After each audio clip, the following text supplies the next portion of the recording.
I'm going to show you how I make miniature toad in the hole, and what I'm going to use for that is some little ready-made cocktail sausages, and we're going to place that into the batter mix, the Yorkshire pudding batter mix, so they'll be encapsulated inside. Really nice. The thing I'm going to do is make up the batter mix. So what I'm going to use is some plain flour, about a cupful roughly, doesn't matter too much. I'm going to put in 3 eggs, a little bit of salt on there. Then I'm going to use roughly about a pint of milk, maybe a little bit less. Again, it's not too crucial. And just add a little bit of water. Once I've done that, I'm going to mix it all up with this blender.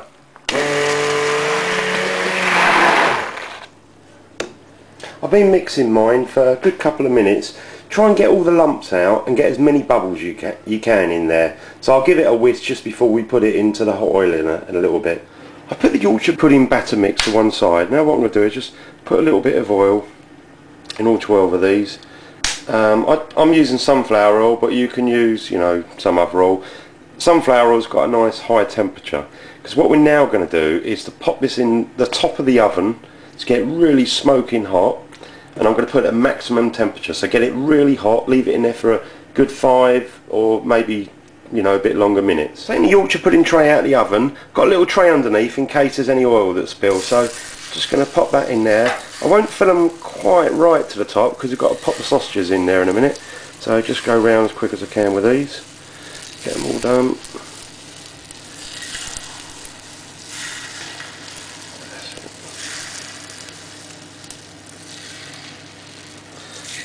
Probably only got enough there for 10. That's alright. Now quickly just pop a couple in each of those. Doesn't matter if it overflows. There you go. They all kind of join together at the end like that. Still yummy. Just pop those in. So you've got to get this back in the oven now. Keep the temperature high so they sort of get nice and big, and watch them grow. So I've just put them in the oven. I've got a temperature on maximum at the moment, but what we'll do is once they start to grow we'll turn them down. So I'll give them about 10 minutes and we'll start turning the temperature down. We're now at the 5-minute stage.